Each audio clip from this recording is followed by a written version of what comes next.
आज सुनिए सुभद्रा कुमारी चौहान की लिखी कहानी दुनिया। मिसेस चोपड़ा की बड़ी बड़ी आंखें सजल हो गईं। उन्होंने रुंधे हुए गले से कहा, रामेश्वर बाबू, दुनिया इतनी अकृतज्ञ है, मुझे न मालूम था। इसके आगे वह कुछ बोल न सकी। मैंने सांत्वना के स्वर में कहा, खैर, आप इन बातों पर अब कुछ ध्यान न दें। एक सच्चे हितैषी के नाते मैंने आपको केवल सचेत कर दिया है। मैं आपके ही सामने अधिक क्या कहूं, परंतु कभी कभी क्रोध आ जाता है और रोके नहीं रुकता। अभी निमंत्रण की लिस्ट में उन लोगों का भी नाम देखकर मैं अपने क्रोध का संवरण न कर सका और इतनी बातें आपके सामने कह दी। किंतु फिर भी मैं आपसे अंतिम निवेदन यही करूंगा कि जिसे आप अपना हितैषी समझती हैं, वह आपकी भूल है। वे ही लोग जो आपके सामने बहुत खुल मिलकर सज्जनता का स्वरूप रखकर आपसे बातें करते हैं, बाहर न जाने कितनी बुरी बातें वे बकते हैं। अब तो निमंत्रण जा चुके हैं, फिर भी आप जो कुछ कहें मैं उलटफेर करने को तैयार हूं, मिसेस चोपड़ा ने कहा। उनकी आवाज भारी, चेहरा विवर्ण और आंखें लाल थीं। मैंने कहा, अब तो उलटफेर करना ठीक ना होगा मिसेस चोपड़ा, परंतु आगे का आप ख्याल रखें। इन नर रूपी पशुओं से आप जितनी दूर दूर रहें उतना ही अच्छा है। कहकर मैंने अपने घर की राह ली। जाड़े के दिन थे, रात के 10 बजे रहे थे। अब भी नारायण क्लब में रोशनी थी। मैंने सोचा, चलकर देखूं तो सही, यहां इतनी रात तक क्लब में कौन कौन महाशय विराजमान हैं। साइकिल दरवाजे पर टिकाकर मैंने अंदर कदम रखा ही था कि मिस्टर शुक्ला दौड़कर मुझसे लिपट गए। आइए आइए रामेश्वर जी, कहिए, सब कुशल है ना? आप तो बहुत दिन के बाद दिखे। मिस्टर रामलाल ने आंख मारते हुए कहा, अरे भाई, आजकल तो ये बड़े घर के मेहमान हैं, हम लोगों के पास तक आने का समय इनके पास कहाँ? जब उधर से छुट्टी मिले तब ना। प्रेम नारायण ने छुटकी ली। भाई, किस्मत इसी को कहते हैं। हम लोग चक्कर ही लगाते रह गए और हजरत ने वहां ऐसा रंग बांधा कि अब वहां किसी दूसरे की पहुंच ही नहीं हो सकती। कहते कहते उसने मेरी पीठ ठोंकी। किसके विषय में कटुक्तियां थीं मैंने सब समझ ली, फिर भी कुछ अनजान बनते हुए बोला, तुम लोगों की बातें मेरी समझ में नहीं आईं। पहेली की तरह मत बुझाओ, साफ साफ कहो ना, किस बड़े घर की मेहमानदारी मुझे मिली है। सुना है कल मिसेस चोपड़ा के लड़के का जन्मदिन है और बड़ा भारी आयोजन किया जा रहा है। 150 आदमियों को चाय पार्टी के लिए निमंत्रण भी बांटे गए हैं। सच है ना रामेश्वर जी? मिस्टर शुक्ला ने पूछा। मैंने कहा, सच भी हो सकता है, झूठ भी। मैं ठीक नहीं कह सकता, पर मिसेस चोपड़ा के लड़के की वर्षगांठ और आप लोगों की इन उड़ी उड़ी बातों का क्या संबंध? मैं तो आपकी पहेली का अर्थ पूछ रहा था, जो कि अभी आपने मुझे बुझाई है। बनो न दोस्त, अभी वहीं से आ रहे हो और कहते हो मुझे मालूम नहीं है। हम लोग हिस्सा तो लगाने आते नहीं, फिर सच सच कहने में क्यों संकोच करते हो? एक कुटिल हंसी के साथ प्रेम नारायण ने मुझसे कहा। मेरे बदन में आग सी लग गई, फिर भी मैंने अपने क्रोध को दबाया। मैंने सोचा, भला देखूं तो सही, ये लोग किस हद तक जाते हैं। क्या आप लोग मिसेस चोपड़ा के विषय में कुछ कहना चाहते हैं? मैंने पूछा।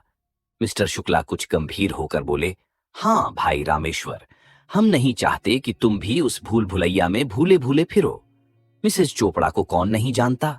सारे शहर में तो उसी की चर्चा है भाई। एक नजर में तो वह लोगों को पागल बना देती है। औरत नहीं, जादूगरनी है, पर धिक्कार है मिस्टर चोपड़ा को। क्या उन्हें यह बातें न मालूम होंगी? प्रेम नारायण बोला, अरे मालूम क्यों नहीं है? औरत की कमाई पर ही तो इतना बड़ा मकान खड़ा कर लिया है, नहीं तो 450 में। आजकल होता क्या है, मिसेस चोपड़ा को नहीं देखते, रेशम छोड़कर दूसरी बात ही नहीं करती। देखा नहीं किस ठाठ से निकलती है, कपड़े सदा कीमती पहनती है, घर में 4-6 नौकर चाकर हैं। ये उन्हीं की कमाई है, नहीं तो मिस्टर चोपड़ा के 450 में पूरा ना पड़ता। भाई साहब, रामलाल ने घृणा भरे स्वर में कहा, भाई, मुझे तो उसकी शक्ल से नफरत है। उसे तो यदि गृहस्थ न कहकर वेश्या कहा जाए तो ठीक होगा, पर पुरुष से ऐसी बेशर्मी से बात करती है, उनके साथ ऐसे खुलेआम फिरा करती है कि कोई वेश्या क्या करेगी। पढ़ी लिखी औरतें क्या हमने देखी नहीं? पास की ही मेज पर बैठे हुए 2 सज्जन चाय पी रहे थे। अब तक इधर की बातें चुपचाप सुन रहे थे। शायद बात सहन शक्ति की सीमा से शहर चली गई थी, इसलिए एक सज्जन ने कहा, बहुत बढ़ बढ़कर बातें तो न करिए। यदि आप लोग जरा ही पुचकारे जाएं तो कल से मिसेस चोपड़ा की जूतियां चाटने को तैयार हो जाए। आप इतना बकते हैं तो कहिए, आपके पास प्रमाण है कि मिसेस चोपड़ा का चाल चलन खराब है। मिस्टर रामलाल के मुंह पर जैसे किसी ने थप्पड़ सा मार दिया। मिस्टर भगवती प्रसाद को देखकर वे जरा सा सकुचाए। बोले, आप क्या जाने, मुझे तो सब मालूम है। ये इतने आदमी जो कहते हैं, क्या सब झूठ ही हैं? भगवती प्रसाद ने तेज स्वर में कहा, मैं उन्हें आज 20 साल से जानता हूं। आपका तो परिचय भी उनसे नहीं है, पर मैं तो उनके साथ वर्षों रहा हूं, एक साथ, एक मकान में। हाँ, वह जिस प्रकार के वातावरण में पली है, वैसा ही उसका स्वभाव भी है। पर्दा उसने न बचपन से किया है, न अब कर सकती है। उसकी नजरों में स्त्री पुरुष समान है, इसीलिए वह सबसे खुलकर प्रेम पूर्वक मिलती है। यही उसके आचरण का दोष है। किसी भी सुधार के काम में पुरुषों से भी सदा 2 कदम आगे रहती है। यही उसकी कमजोरी है। कहते कहते भगवती प्रसाद का चेहरा आरक्त हो गया। सब लोग चकित दृष्टि से उनकी ओर देख रहे थे। हम लोगों को अनुमान भी न था भगवती प्रसाद भी मिसेस चोपड़ा से परिचित होंगे, क्योंकि हम लोग उन्हें परदेशी समझते थे। वे लाहौर से अभी 2 महीना पहले ही यहाँ आए थे। कुछ ठहर कर वे फिर बोले, लेकिन कहने वालों की जबान को लगाम कौन लगाए? चमड़े की जबान ठहरी, जिधर चाहा हिला दिया। सत्येंद्र बीच में ही बात काटते हुए बोले, पर आप क्यों नाहक इन लोगों के मुंह लगते हैं, बकते हैं? बकने दीजिए। सूरज पर धूल फेंक कर कोई उसके प्रकाश को धीमा नहीं कर सकता। धीरे धीरे रामलाल, प्रेम नारायण और मिस्टर शुक्ला खिसक गए। अब वहां पर मैं, सत्येंद्र और भगवती प्रसाद जी रह गए। हम लोग भी घर की ओर चले। रास्ते में मुझे संबोधित करके भगवती प्रसाद ने कहा, रामेश्वर जी, तुम में इतना साहस नहीं कि इनके मुंह पर थप्पड़ लगा देते। वह तो तुम्हें भी लांछन लगा रहे थे। मुझे तो ऐसी बातें कहते तो मैं तो बिना मारे न रहता। मेरे मुंह से कोई बात न निकली। सच बात तो यह थी कि मिसेस चोपड़ा मेरे लिए भी एक पहेली सी थी। आज साल भर से मैं उनके घर रोज जाता रहा हूं। वह सदा प्रसन्न मुद्रा से मेरा स्वागत करती थी। उनकी वाणी में वह मिठास थी, चितवन में वह मोहकता थी कि कभी कभी मैं यह शक करने लगता कि शायद उनका मेरे साथ अनुचित तरह का प्यार है, किंतु दूसरे ही क्षण मैं होश में आ जाता जब मैं देखता ठीक वैसा ही व्यवहार वह दूसरों से भी करती है। वह इतनी मिलनसार थी, स्वभाव में इतनी मधुरता थी कि हर एक मिलने वाला यही सोचता हुआ जाता कि उसके साथ ही ऐसा व्यवहार किया गया है, और साथ ही दुष्ट प्रकृति वाले यह भी सोचते कि वह उन पर आसक्त हैं, इसीलिए ऐसा मधुर व्यवहार करती हैं। मिस्टर चोपड़ा लाहौर के रहने वाले बहुत ही उन्नत विचार के सज्जन पुरुष थे। वे कुछ साल पहले यहाँ इंजीनियर बनकर आए थे। बड़े ही नेक, मिलनसार और उदार चरित्र पुरुष थे। स्त्री भी उनकी उन्हीं के अनुरूप थीं। उन्होंने किसी विद्यालय से कोई डिग्री तो न हासिल की थी, फिर भी उनकी शिक्षा बहुत ऊंची, विचार बहुत परिपक्व और आदर्श महान थे। पति पत्नी दोनों में बहुत प्रेम और विचारों में बड़ी समानता थी। यह एक आदर्श जोड़ी थी। मिसेस वीणा चोपड़ा अपने माता पिता की अकेली संतान थीं। उनके पिता सुधारक सभा के प्रेसिडेंट थे। वह पुरानी लकीरों के फकीर न थे। वीणा अपने पिता के साथ साथ छुटपन से ही सभा सोसाइटियों में जाती थी और अक्सर व्याख्यान भी दिया करती थी। स्त्री पुरुष उसके लिए समान थे।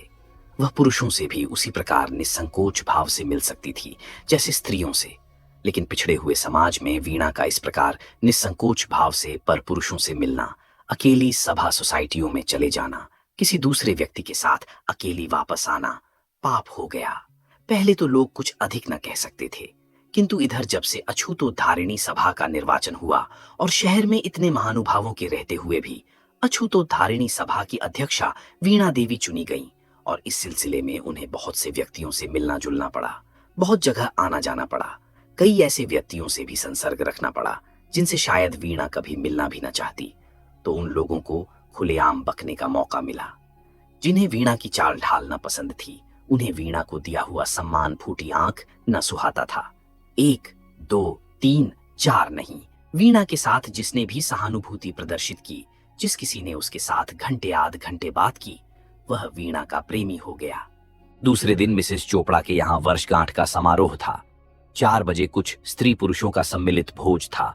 हम लोग सब पहुंचे, पर मिसेस चोपड़ा न थीं। मालूम हुआ वे रात से अस्वस्थ हैं, इसलिए खुद इस भोज में शामिल नहीं हो सकती। बीच में कई सज्जनों ने उनसे मिलकर सहानुभूति और धन्यवाद देना चाहा, पर मिस्टर चोपड़ा ने यह कहकर टाल दिया कि वे इस समय मिल न सकेंगी। आप लोगों को आने की कृपा के लिए धन्यवाद देता हूं। सब लोगों के जाने पर मैंने, भगवती प्रसाद और सत्येंद्र ने मिसेस चोपड़ा के ड्राइंग रूम में प्रवेश किया। वह बैठी अपने बच्चे को कपड़े पहना रही थीं। मुझे देखते ही आदर प्रदर्शित करते हुए उन्होंने अभिवादन किया। भगवती प्रसाद और सत्येंद्र को उन्होंने कुछ न कहा, पर वे लोग बहुत समीप जाकर बैठ गए। अब मैं समझा इनका संबंध कितना घनिष्ठ है। क्या सचमुच आपकी तबीयत खराब थी? भगवती प्रसाद ने पूछा। जी नहीं, पर मैं इन लोगों के पास बैठने में अपना अपमान समझती हूँ। अब तो भूल हो ही गई। अब आप देखेंगे कि मेरे यहाँ मेरे कुछ इने गिने मित्रों को छोड़कर कोई दूसरा न आ सकेगा, मिसेस चोपड़ा ने गंभीर स्वर में कहा। उनके चेहरे पर कुछ ऐसी शांति, ऐसी निष्ठा और ऐसी गंभीरता थी कि हम लोगों को कुछ कहने का साहस न हुआ। वह किसी काम से अंदर चली गई। इसी अरसे में भगवती प्रसाद ने मुझे एक पत्र दिखलाया। पत्र पर सिरनामे की जगह कुछ न था। मजमून इस प्रकार था। आपसे मिलकर बड़ी प्रसन्नता हुई। 1000 मुंह से आपकी प्रशंसा करूं तो भी नहीं कर सकता।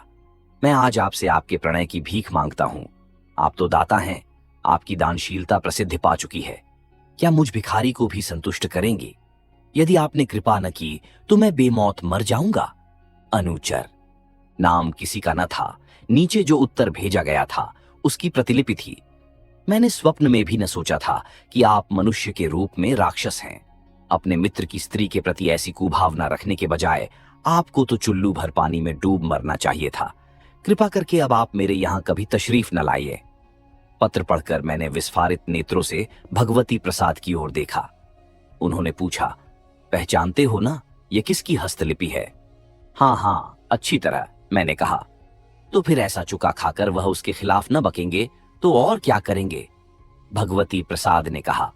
और है भी तो वह बिना दिमाग का पहले नंबर का उल्लू। फिर वह अपने 10-5 साथियों के दिमाग में भी उसके प्रति ऐसी कुभावनाएं भर दे तो आश्चर्य ही क्या है। किंतु आप किसी सहृदय व्यक्ति से पूछिए कि उसकी धारणा मिसेस चोपड़ा के विषय में क्या है, फिर वह आपको बतलाएगा। मैंने देखा कि भगवती प्रसाद की बातें अक्षरशः सत्य थीं। अपनी शक मिटाने के लिए, अपना खिसियानापन दूर करने के लिए मनुष्य की पाशविक प्रवृत्तियां नीच से नीच काम करने में भी नहीं हिचकती। आप सुन रहे थे सुभद्रा कुमारी चौहान की लिखी कहानी